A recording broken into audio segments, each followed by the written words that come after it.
as we think about not just Facebook, but all of these very, very large and powerful technology companies, most of which are in the United States and China, is first that they operate in this digital world that they create. And as a consequence, they exercise a level of sovereignty that makes it very hard both to understand what is driving their business and to think about how one might go about regulating it. How do you think about this new type of virtual or digital power that is exerted by these corporations? I mean, I think it's something we've never grappled with, and I actually think it's now, some point in the last couple years, it's gotten even crazier. Because back when I was reporting on that first Facebook story, the way the Facebook algorithm worked is there were a bunch of inputs and a bunch of levers, right? And you can imagine somebody in the control room, and they're like, you weight likes by 5%, or you weight them by 4%, and you weight reshares by 3%, right? And you have a bunch of outcomes you're looking for. And now it's just an AI system optimized for whatever it's optimized for, right? The most interesting question at Facebook is does anybody know exactly what this algorithm is optimized for, right? Presumably it's optimized for money or it's optimized for engagement, but what is it actually measuring? We have no idea anymore.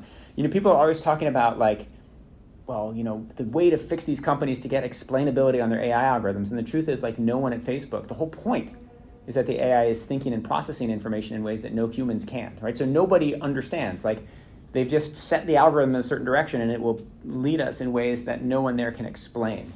So that gets back to your question of how you think about or how you manage a world in which these companies that are guiding our lives with these algorithms that they don't entirely understand, and it's extremely complicated. You can try to push for more algorithmic transparency.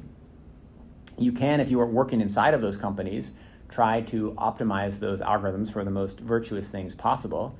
You can regulate outcomes and therefore put some boundaries on what the algorithms do. But it is a much harder system to maintain than it was even 3 or 4 years ago. Tech companies start out and it's don't be evil and it's I want to make the place a better planet. I mean, the reality is that these tech companies have very different models.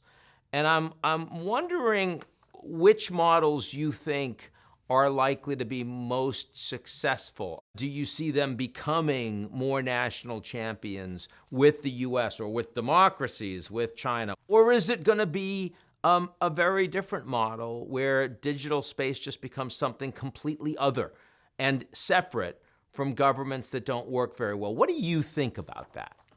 If you look at the US companies, they're quite different models for how they've dealt with those challenges. To some degree, they've all pursued the same, right? They all have drifted away from the idealism. They all have hired lots of lobbyists. They all have started working with the government to some degree. They all are oppositional to the government to other degrees. But I actually think if you look more carefully and you put the big companies under more of a magnifying glass, Google has probably worked harder to maintain its culture and the sense of creative geniuses still taking Fridays off and some of the don't be evil aesthetics. And I think that Google has probably worked harder to maintain their culture. I think Microsoft has probably worked most successfully to sort of become a partner of the United States government and a company that is seen as a champion for freedom and democracy and all the work they do against hackers. Facebook has, I think, obviously been the company that has struggled the most, where it's sort of earned the admonition of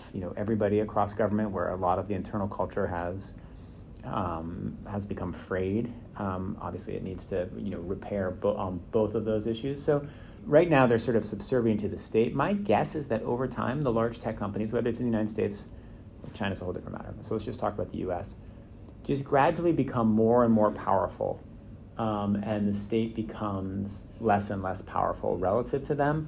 If you were the CEO of one of these enormous technology companies, what is the one no regrets move that you would really like to make that you think would make a positive difference? I would overhaul the way the core algorithm works at either YouTube or Facebook.